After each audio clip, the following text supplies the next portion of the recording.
Dobro. History. Archive. For almost 3 decades now, one single file has, well, it's haunted America's legal consciousness. Dossier 1996-785. And that file, of course, documents the homicide investigation of 6-year-old JonBenét Ramsey. Right. And for this deep dive, we have to be clear from the start. This is so much more than just a famous cold case. Oh, absolutely. It's really the definitive case study in how the pursuit of justice can be, completely sabotaged from the very first hour. A perfect storm. That's exactly what it is. We're looking at a personal tragedy that's compounded by a perfect storm of initial procedural failure, evidence that points in two totally opposite directions, and then this national media frenzy that just turned the victim into a tabloid caricature. Okay, so let's unpack this, because our sources demand we move past all that sensationalism. We need to reconstruct the sheer institutional chaos that just erupted in Boulder, Colorado, back in December of 1996. And to really get the gravity of the crime, you have to understand the setting. You do. Boulder was, and it still is, this wealthy, very progressive university town. It's this idyllic community with an extraordinarily low crime rate. It was the absolute epitome of security. And the Ramsey family, they fit perfectly into that image. They were the poster family. They really were. You have John Ramsey, a very successful executive at Axis Graphics, which was a subsidiary of Lockheed Martin. You have Patsy, a former Miss West Virginia, a real socialite, the pageant mom. And the children? And their children, 9-year-old Burke and, of course, 6-year-old JonBenét. Their home, this massive Tudor estate at 755 15th Street, it was a physical symbol of their status, of that safety. And that murder on December 26, 1996, just shattered that perfection. Yeah. And that image of, flawless suburban prosperity is precisely why the case became so polarizing, isn't it? It is. So our mission today really is to grapple with that core problem. We need to reconstruct the investigation and analyze this collision of contradictory forensic evidence, the profound procedural incompetence of the police, and the cultural obsession that fed both the Ramsey did it or RDI and the intruder did it IDI narratives. And the core paradox, as you called it, is rooted right there in that initial response. It is. We're studying a puzzle that was made unsolvable by its own beginning. Every single piece of evidence, from the DNA to the garrote, has a perfectly plausible alternative interpretation. Why? Well, often it's because the crime scene was just irrevocably compromised before the body was even found. So we have to start there. We have to start with the chronology. Because the failure to secure that scene in those critical first hours, that really defined the next, 30 years of investigation? That defined everything. So let's start with the timeline, because this is the first piece of testimony that immediately bumps up against the forensic reality. We have to establish the family's last confirmed moments together. It's Christmas night, 1996. Right. They had spent the evening at the home of their close friends, Fleet and Priscilla White, for a Christmas dinner party. And they get home when? They returned home sometime between 9:00 p.m. and 10:00 p.m. Now, John and Patsy consistently testified that JonBenét had fallen asleep in the car on the way back. Which happens with a 6-year-old. Of course. John said he carried her up to her room, put her to bed, and that, according to their testimony, was the last time she was seen alive. And that sets the missing time window. The critical 8 hours, give or take, roughly 10:00 p.m. on Christmas Day to 5:52 a.m. on December 26th.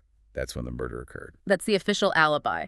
But the sources point immediately to the physical evidence that challenged it. The pineapple. The pineapple. It's such a critical forensic detail, and it's deeply revealing.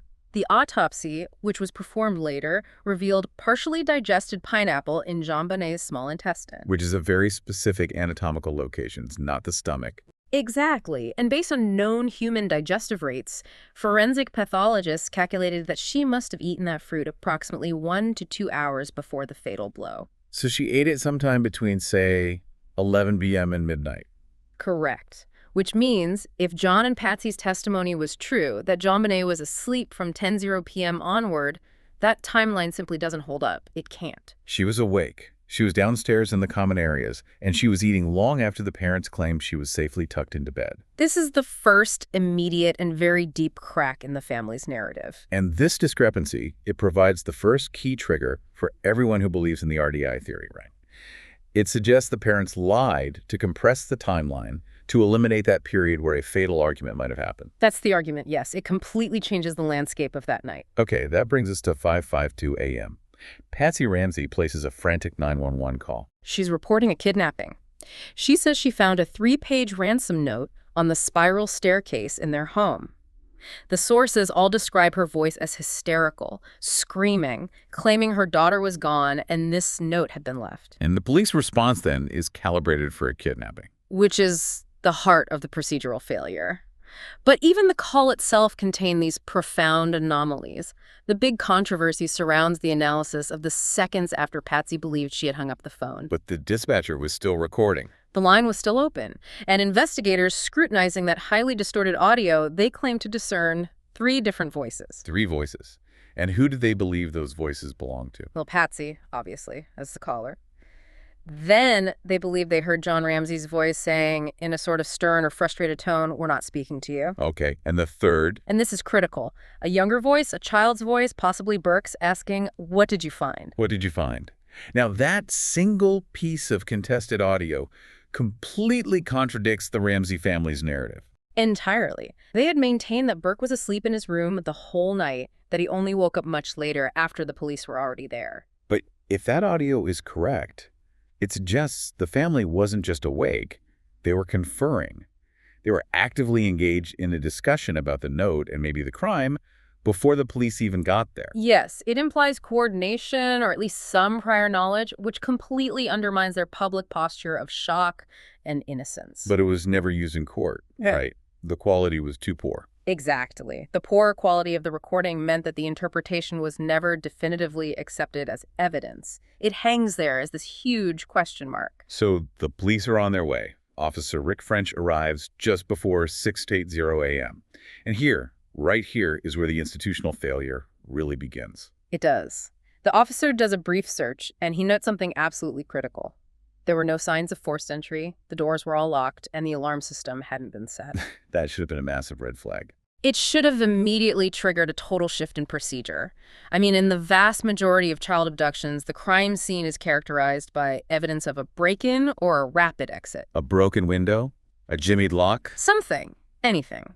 The locked doors and the unset alarm should have been the first overwhelming signal that this was likely an inside job, or, at the very least, change the focus from kidnapping to immediate crime scene preservation. But it didn't? No, it didn't. And this led directly to the fatal decision, as documented in all the internal reports. Officer French approached the door leading to the basement. It was secured by a simple wooden latch. And he just, walked past it? He just assumed it was a closet or maybe a utility room. He didn't open it. And that decision cost them 7 hours. 7 critical hours. Had he opened that door and just stepped into the cellar area, he would have immediately discovered the small wine cellar room where JonBenét's body lay. Instead, for 7 hours, the house was treated like a family waiting area. A waiting room for a phone call that was never going to come. And that is the absolute definition of scene contamination. From 6 in the morning until 1 in the afternoon, the entire environment was prioritized for kidnapping protocol, not murder preservation. The contamination was systemic, you said. What does that mean in practice? It means police allowed several people to enter the house. Victim advocates, family friends like Fleet and Priscilla White, the family minister. These people were allowed to just roam the ground floor, use the restrooms, and generally disturb the entire environment.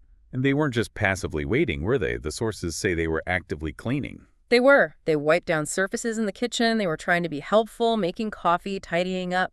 But in doing so, they destroyed potential trace evidence, fingerprints that might have belonged to an intruder. Just imagine the loss. A perpetrator might have touched a counter, a doorknob, the telephone. And all that evidence was irrevocably wiped clean by well-meaning but utterly misguided people who were operating under the wrong set of assumptions. And what about the ransom note itself, the single most important piece of evidence? Even that was contaminated. It was handled by multiple people, Patsy, the first officers who arrived, and others, before it was finally secured in an evidence bag. So its forensic value for DNA or latent prints was degraded from the start. Immediately. The integrity of that environment, which is the cornerstone of any criminal investigation, wasn't just compromised, it was functionally destroyed. This chaos just continues until 1:00 p.m. The ransom deadline passes, no call comes. Right. And Detective Linda Arndt, who is the sole officer remaining on site at that point, makes the second, equally controversial decision. Which was? She instructed John Ramsey and his friend Fleet White to search the house for anything amiss. That's investigative malpractice 101. You're allowing a potential suspect, and let's be clear, standard procedure dictates the immediate family is always the focus, to search the potential crime scene unsupervised. It violates every known investigative protocol. It handed control of the final phase of the scene directly to the family. And what does John Ramsey do? Upon receiving that instruction, he immediately went to the basement. Straight to the basement. Straight to it. He opened the door to the wine cellar, the very room Officer French had bypassed hours earlier, and there, on the concrete floor, was JonBenét. How was she found? She was covered by a white blanket, she was bound with a white nylon cord, and her mouth was taped with duct tape. The reaction was visceral, but the action was, as you say, catastrophic for the investigation. It was. John Ramsey, in a reaction investigators later attributed to a father's grief, scooped up the body and carried her upstairs. And that is a total compromise of the scene. It's the obliteration of the primary crime scene. By moving the body, they didn't just disturb the evidence. Any spatial relationship between the victim and the items used to bind her, any trace evidence, fibers, a dust halo that could have definitively established who was there. Gone. It was all gone. And Detective Arndt compounded the error by allowing the body to be moved again, placing her near the Christmas tree. So the moment John Ramsey handled the body, the prosecutorial hurdle became, what, insurmountable? Pretty much. Any defense attorney from that point forward could argue that the presence of John's DNA, or fibers from his clothes, or even superficial bruising on the body had a perfectly innocent explanation. They were caused by the panicked father moving his dead daughter. Exactly. The failure of that golden hour ensured that the truth would remain speculative forever. So that chaos in the first few hours means investigators had to rely almost entirely on the one piece of evidence the perpetrator intentionally left behind them. The ransom note. The ransom note. This document is a complete anomaly in criminal history, isn't it? It's a 3-page, 370-word theatrical performance that just confounds every element of the investigation. It's the primary piece of evidence for the Ramsey did it theory, yet its sheer complexity is also what IDI proponents cite as proof of a sophisticated, staged cover-up. It's a paradox in itself. So let's start with its physical characteristics, its provenance, which points directly to the Ramseys. Right. The note was written on Patsy Ramsey's own legal pad. Her paper, using a Sharpie pen that was retrieved from inside the house. And crucially, a discarded, aborted draft, what some call a practice note, was found in a trash receptacle in the home. A practice note. So the author was practicing the composition in the house. Yes, they were practicing the salutation and the phrasing. Handwriting experts estimated that composing and drafting the final 3-page note would have taken a minimum of 20 minutes. 20 minutes. Maybe longer. Possibly longer. So you have to imagine this. Someone is sitting in the dining room or the kitchen, engaged in this detailed, almost creative writing exercise, while the rest of the family, including a 9-year-old boy, is supposedly asleep, just a floor or two away. That behavior is just utterly inconsistent with a panicked, opportunistic intruder who's trying to make a quick exit. A typical kidnapping note is terse. It's concise. It's focused purely on the demand and the instructions. That's awesome. Not at all. The author of this note felt safe. They felt comfortable and controlled enough in that environment to meticulously draft a narrative.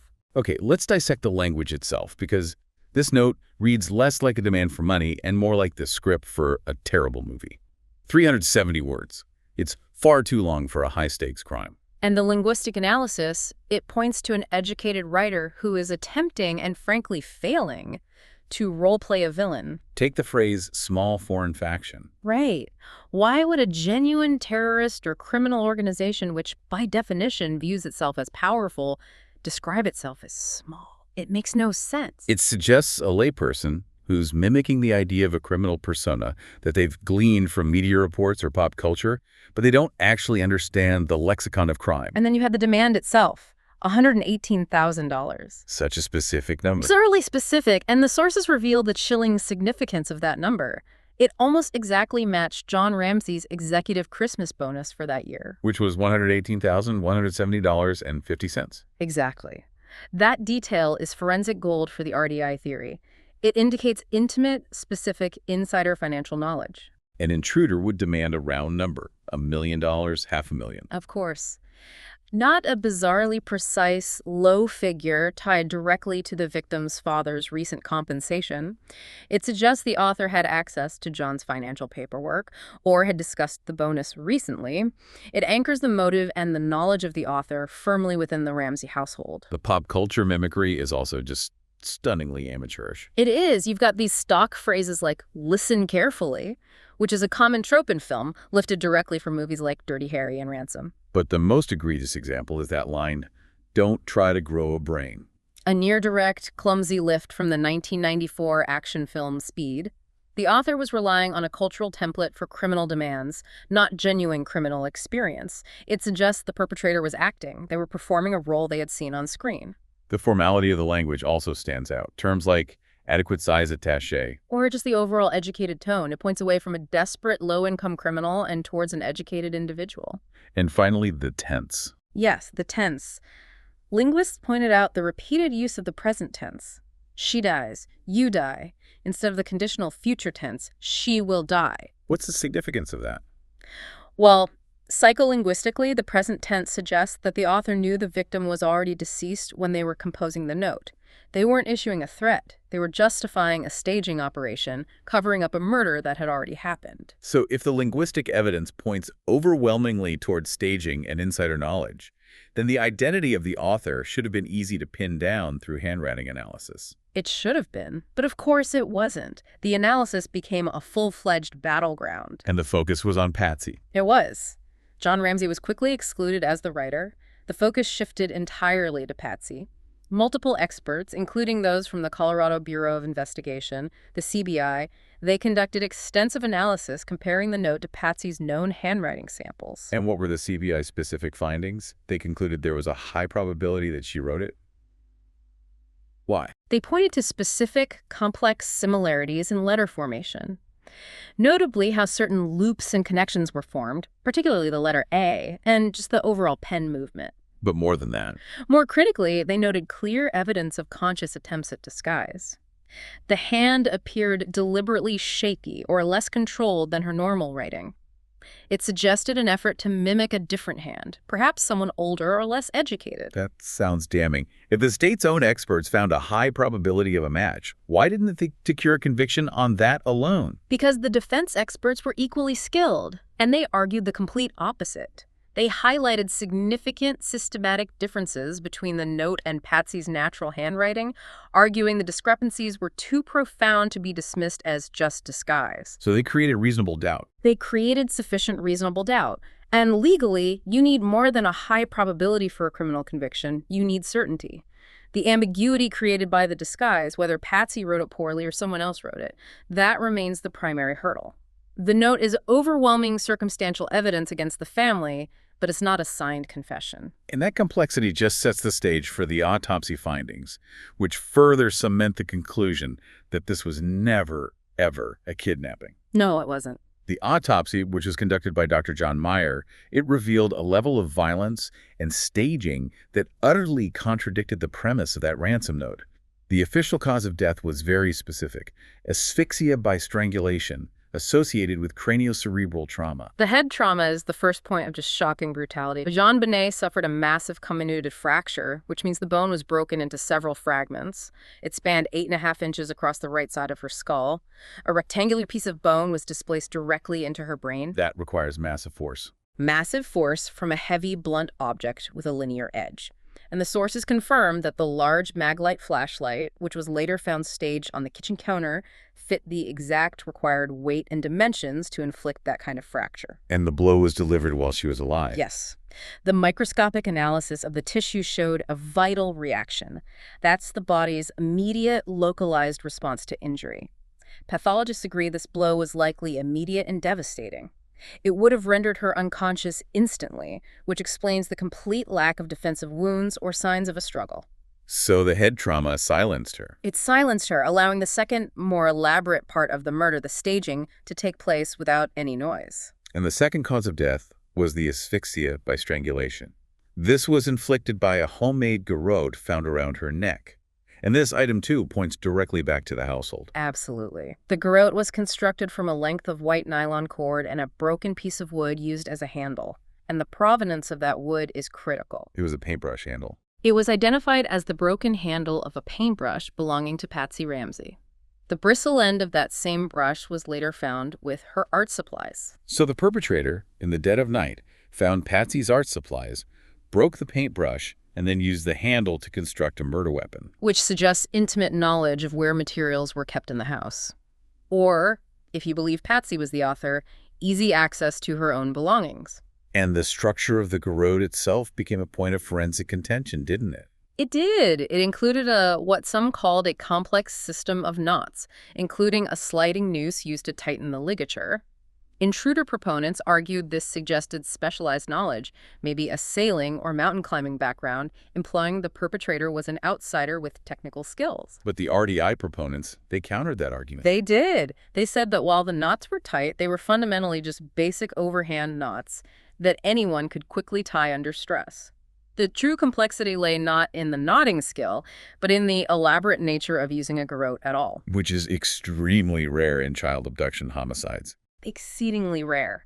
This suggests that the perpetrator was either staging a ritualistic foreign faction-style murder, or, more simply, that the device was created from items at hand to ensure the staging looked dramatic and controlled rather than quick and accidental. We also have to detail the evidence of sexual trauma. We do.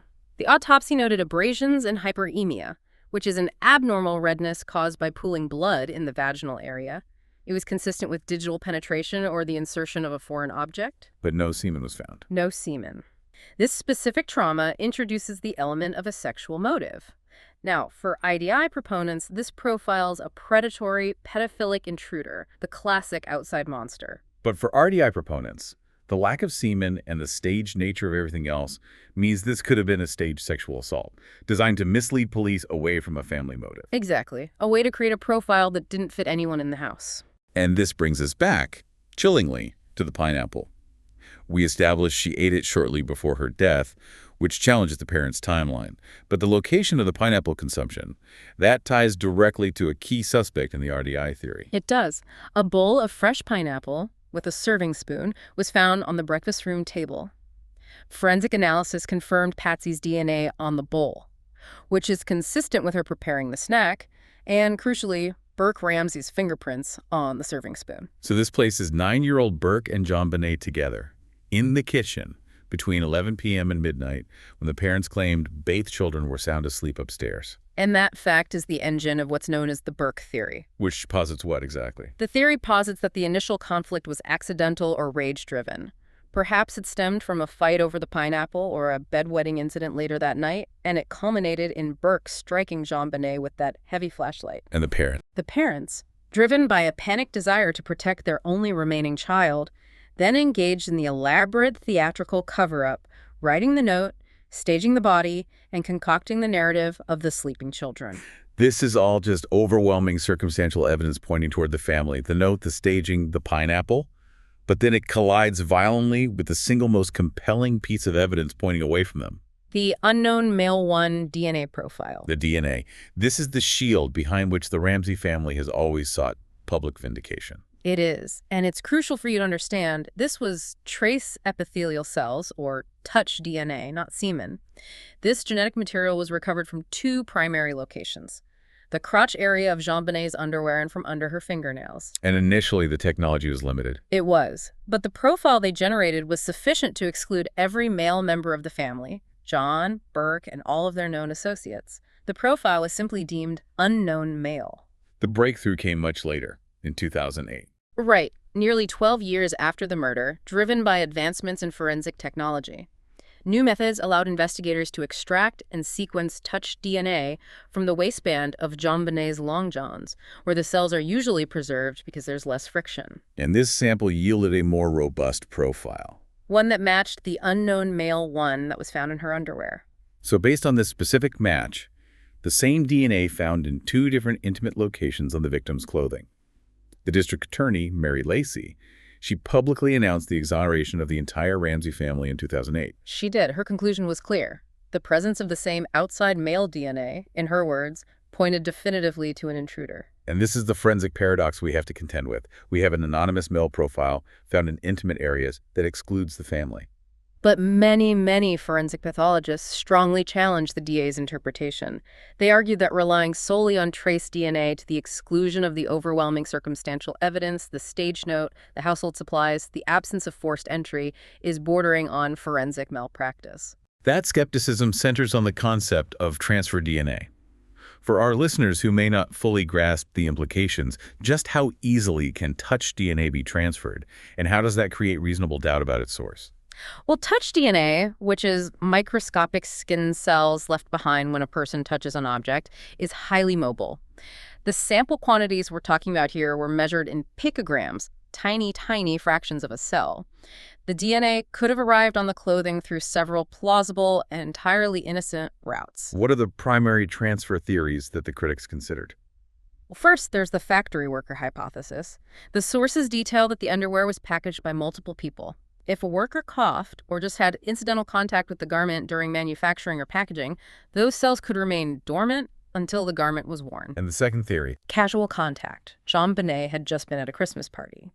If she had physical contact with a boar, a young relative, a friend, a hug, a casual bump, that DNA could have been transferred to her clothes and then transferred again when she changed her clothes or used the bathroom, leading to its presence in those intimate areas. And this is the crux of the ambiguity. The DNA just stands alone. It stands completely alone. If this individual was truly the intruder, the killer, he managed to enter a locked house, spend 20 minutes writing a 3-page note, construct an elaborate garrote, strike the child with a flashlight, sexually assault her, and stage the body all without leaving a single verifiable fingerprint, hair, fiber, or footprint that matched him anywhere in that sprawling Tudor home. Yet somehow he left microscopic skin cells in her underwear. Right. The complete lack of contextual evidence means the DNA provides an identification of a person, but it provides absolutely no proof of their involvement in the crime at 755 15th Street that night. So the case, therefore, is defined by this complete schism between the two entrenched theories. RDI Ramsey did it, and IDI Intruder did it. We have to look at the specific, non-DNA evidence driving each side and maintain strict impartiality here. We do. Let's start with the RDI theory. It posits that the death was either an accident or a rage killing. The former is often cited in the Burke theory, the latter in the Patsy theory, and the parents then frantically covered it up to preserve their reputation and protect the family unit. The evidence relies heavily on staging and convenience. Let's start with Patsy. She's the center of suspicion because of the ransom note, her handwriting, her materials, and that strong linguistic suggestion of staging. But there's also a crucial physical link, isn't there? There is. The sources confirm that fibers from Patsy Ramsey's red turtleneck jacket were found on 2 vital locations. Where? On the duct tape placed over JonBenét's mouth, and more damningly entwined in the complex knots of the ligature. So you have fibers from the mother's own clothing embedded in the murder weapon and the device used to restrain her. This is the RDI theory's strongest piece of physical evidence. It is. It suggests she was physically present and actively involved during the binding and staging process. The theorized motive, which is often debated by analysts, remains an impulsive, non-premeditated rage event, perhaps over the pressures of her pageant life, or a late-night incident like bedwetting. And what about John Ramsey? He was cleared of writing the note, but he was viewed with deep suspicion by the Boulder police. They cited his behavior, his attempt to fly out of state almost immediately after the discovery, his very cool executive demeanor during interviews, and of course the fact that he was the person who found the body. The police believed he was orchestrating a high-level cover-up, that he was using his business acumen and his wealth to control access and information, to keep investigators at arm's length. Yes, that was their theory.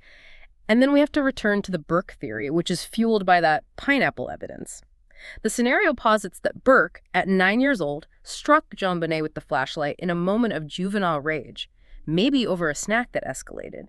And the parents, finding their daughter dead or mortally injured, chose to stage the entire scene to protect him. This theory gained intense public scrutiny years later, when Burke did that 2016 television interview.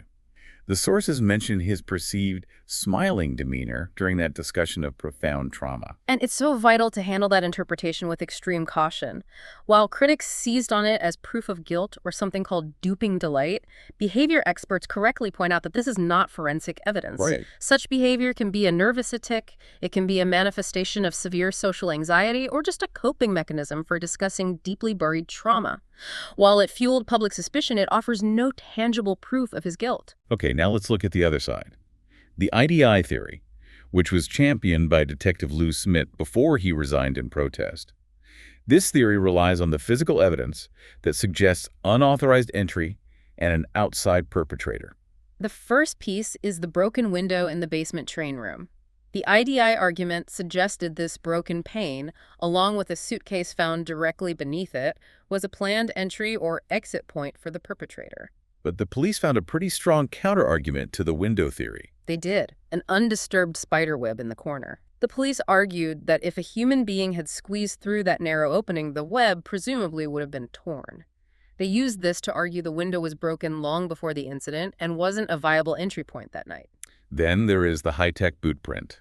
This is one of the few pieces of physical evidence outside of the DNA that points definitively away from the family. A distinct print matching a specific high-tech hiking boot was found in the mold on the wine cellar floor near where the body was found. And no one in the Ramsey family owned boots like that. No one. This print suggests that a person wearing specific outdoor footwear, a characteristic of an intruder, was in the immediate vicinity of the body's discovery location. And finally, Smith's stun gun theory. Right. Smith argued that these paired, evenly spaced abrasions found on JonBenét's back and face were consistent with the prongs of an air taser or a similar device. The theory suggested the intruder used this device immediately to incapacitate and silence her. But again, as with everything else, the evidence was ambiguous. It was. Other pathologists deemed the marks nonspecific scrapes that could have come from any number of objects during the attack or staging. And crucially, despite Smith's insistence, no stun gun was ever found, which leaves the theory unsubstantiated by any physical evidence. And we should briefly address the other suspects who consumed so much media time, primarily the false confessors. The most notable was John Mark Carr, who confessed in 2006. But Carr's story just collapsed almost immediately. It did. His DNA did not match unknown male 1, and his confession details were contradicted by basic forensic facts, like claiming he drugged JonBenét when toxicology tests confirmed she was not drugged. He was definitively dismissed as a false confessor, just seeking notoriety. There's also 𝐏𝐿𝐴. Yes, another name often mentioned. He was a registered sex offender, known to be obsessed with young girls, who was found with photos of JonBenét. He reportedly confessed in letters from prison to accidentally killing her. But again, no physical evidence links him to the scene, and his claims, like Carr's, remain unverified and speculative. So these structural failures within the investigation, the contamination, the competing theories, they were compounded by a political and legal war between the organizations tasked with solving the case. Yes.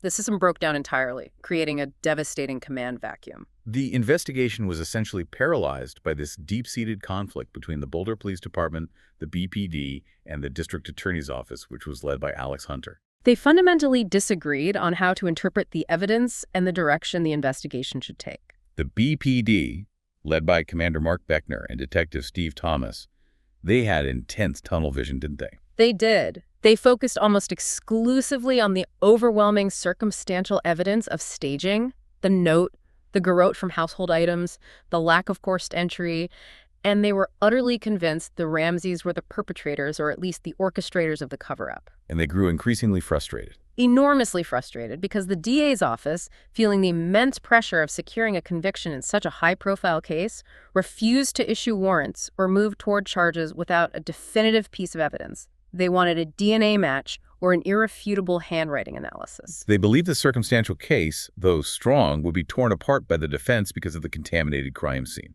Exactly, and this division was catastrophic. The police were accused of ignoring crucial intruder evidence, the boot print, the DNA, while the DA was accused of coddling the wealthy Ramseys, allowing them to dictate the terms of their own interviews and legal strategy. This internal warfare just consumed resources and ensured the case remained mired in suspicion and delay. It paralyzed any decisive action. And that paralysis led to one of the most stunning details in the entire case, which was unsealed publicly only in 2013. The grand jury. The 1999 grand jury did vote to indict John and Patsy Ramsey.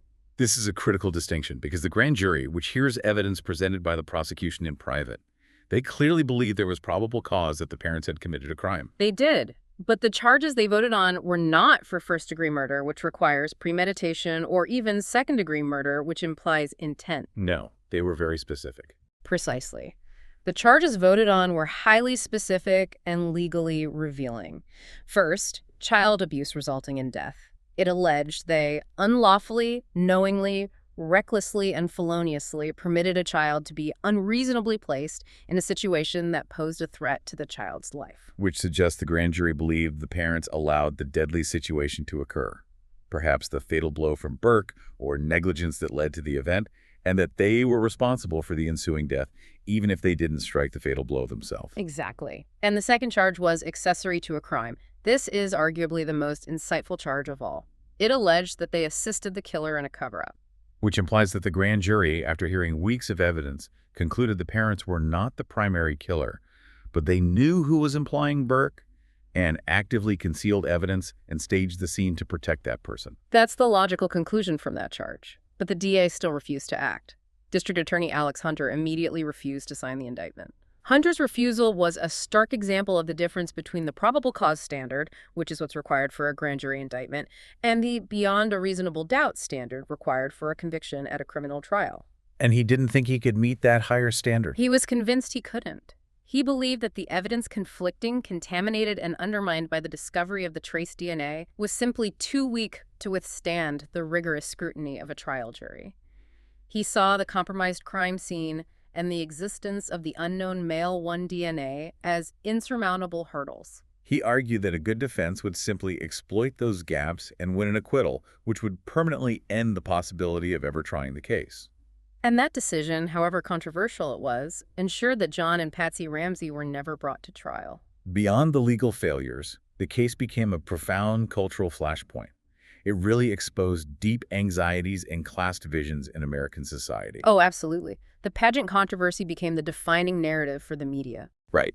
When those videos surfaced, showing JonBenét in heavy makeup costumes posing for cameras, the American public, who were mostly unfamiliar with the child pageant subculture, they reacted with shock and condemnation. And this created a public narrative of perverse parenting and lost innocence.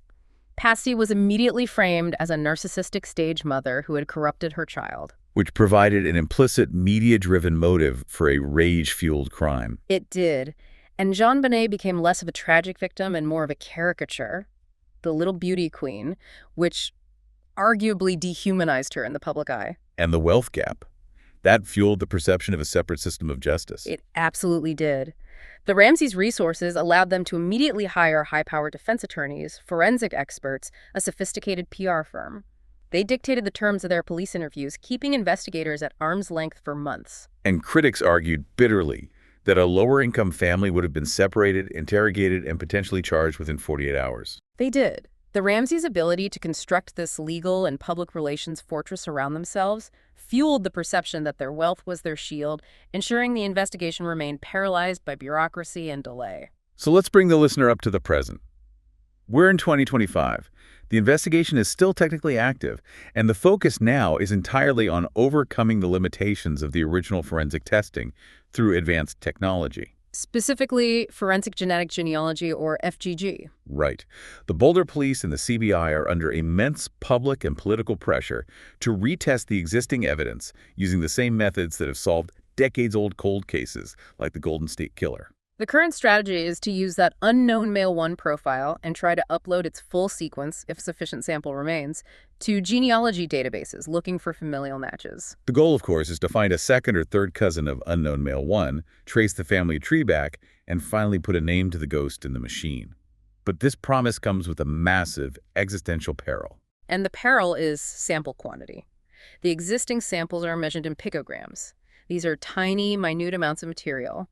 Each test consumes some of that evidence. So there's a tangible risk that retesting could consume the remaining DNA without generating a viable profile for genealogy analysis. And if that happens, it could effectively close the case permanently because the evidence would just be gone. And even if they find a match, identification does not equal guilt. No. If the genealogy traces back to a man who, say, worked at the factory where the underwear was made, or a child JonBenét briefly interacted with, the investigation stalls all over again. The circumstantial evidence of the note and the staging still needs to be reconciled with this identified source. We have seen some recent political movement, though. John Ramsey has been publicly advocating for the case to be moved from the local Boulder authorities to federal agencies like the FBI. He believes a fresh set of eyes and new resources are required. And the new leadership in Boulder has publicly promised a comprehensive review using the very latest sequencing technology. The pressure to finally reconcile the two conflicting narratives has never been higher. So what does this all mean for you, the listener? The final synthesis of dossier 1996-755, it just points to a perfect storm of failure. The murder of JonBenét Ramsey is a human tragedy compounded by a cascade of systemic errors that began the moment Patsy hung up that phone. It's an inherently unsolvable puzzle, because the two most compelling pieces of evidence are mutually exclusive and yet equally strong. The DNA points definitively to an outsider, to the IDI theory. While the staging, the note composition, the use of household materials, that all points overwhelmingly to the family, to RDI. The truth is almost certainly buried in the narrow gray area between those two extremes.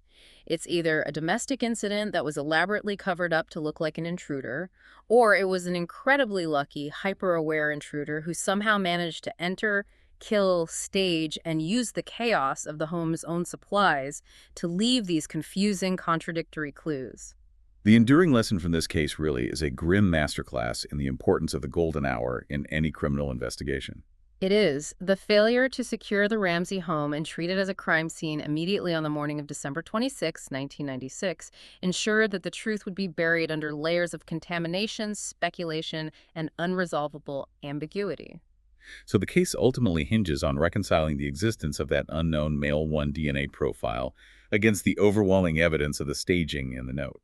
And so we leave you with this final provocative thought. Unless the unknown male is finally identified and that individual is able to credibly explain the composition of the 3-page ransom note, the precise staging of the garrote using household items, and the fibers from Patsy's jacket found on the duct tape. Unless all of that can be explained by one person. Then the case of the little beauty queen in the basement will remain America's most haunting and perhaps permanently open mystery.